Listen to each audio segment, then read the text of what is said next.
Hello and welcome to episode number 6 of My Favourite Shots. My name's Phil and this is our chance just to take one shot from one film and delve into it and see why it's so special.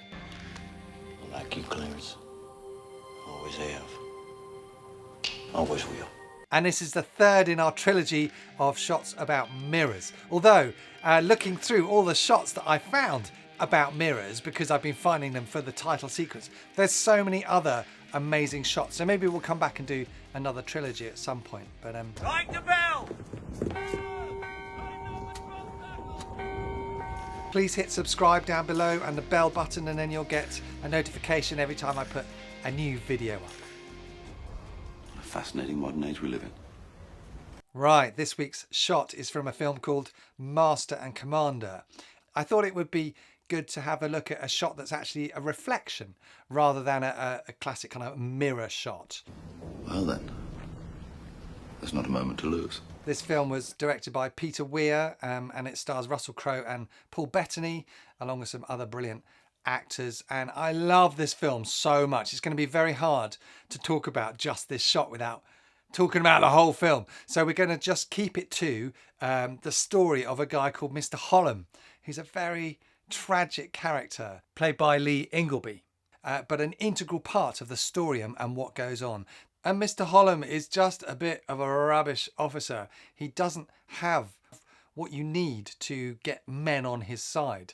I've tried to get to know the men, sir, and be friendly, but they've taken a set against me. Always whispering when I go past and giving me looks.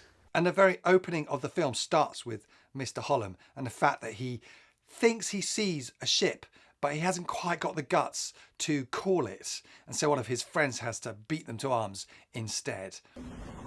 Holland, you must make a decision. We shall beat to quarters! And then there's another moment where there's guys up in the rigging in this awful storm and he's up there too and he loses his bottle. So again, it's kind of his fault that something bad happens. I won't say exactly what.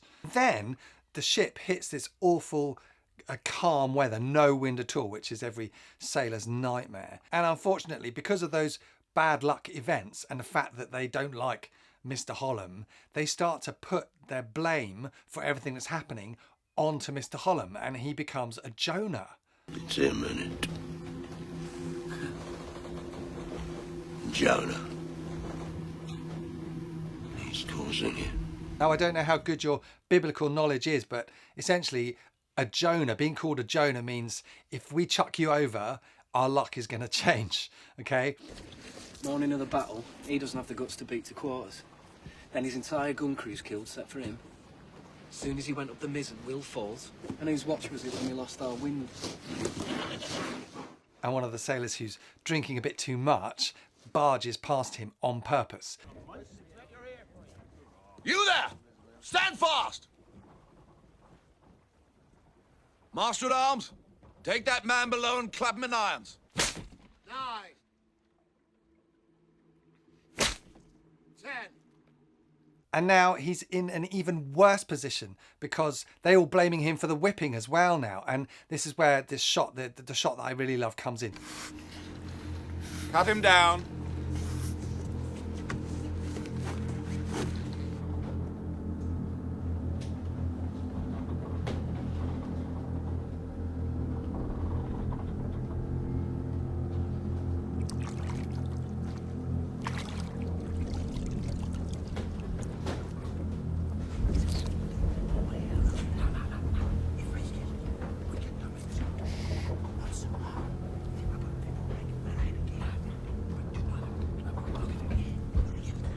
I hope he spotted that shot of the reflection in a barrel of water where he washes his face.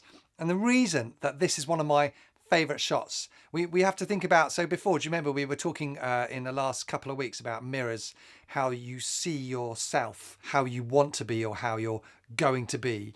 So reflections and mirrors can be used to show the future, essentially, what the person is going to become. So you kind of have to see what happens next, and then we'll go back and talk about how brilliant the shot is. So what happens after he sees it? He completely freaks out.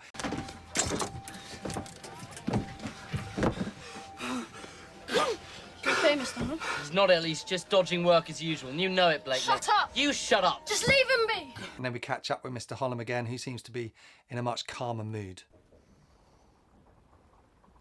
Goodbye, Blakeney.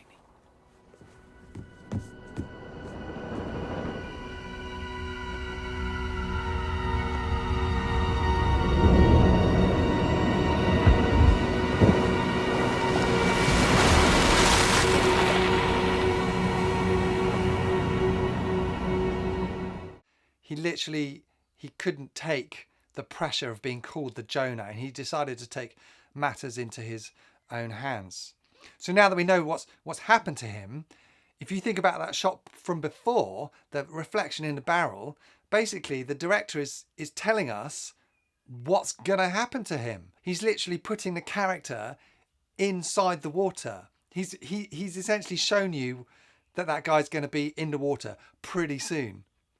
It's a very beautiful shot, beautifully composed, the central framing.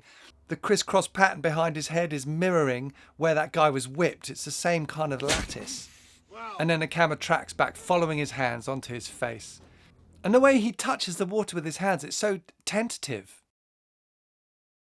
Captain thinks we'll get our win tomorrow. I'm sure of it. Oh, poor Mr. Holland. He really is quite a tragic figure. And then, of course, the next morning at the funeral, literally the minute they all say, "Amen," suddenly Captain Jack, he looks up at the sails. And at the moment that prayer has finished, the wind starts blowing again, which completely tells you that he was a Jonah, or at least all the sailors thought he was the Jonah. And suddenly their luck changes, and then the film really changes from that point on.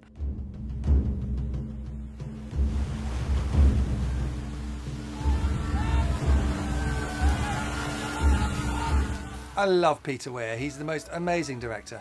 He did Truman Show, he did Green Card, Dead Poets Society, Witness, Gallipoli. One of his first films was Picnic at Hanging Rock, which is a classic. Maybe I'll do a much longer episode about Peter Weir at some stage. I need to wait till lockdown's finished and the homeschooling stops, but... So that's it for this week. I hope you enjoyed it. So next week, we finished our trilogy. I thought it might be fun to go in a slightly weird direction. I'm going to do one of my least favourite shots. Okay. Gosh. So we're going to look at a shot. It's from a really good film called Pan's Labyrinth, but this shot makes me so cross. So we're going to talk about that next week. Have a great week, guys, and I'll see you next time.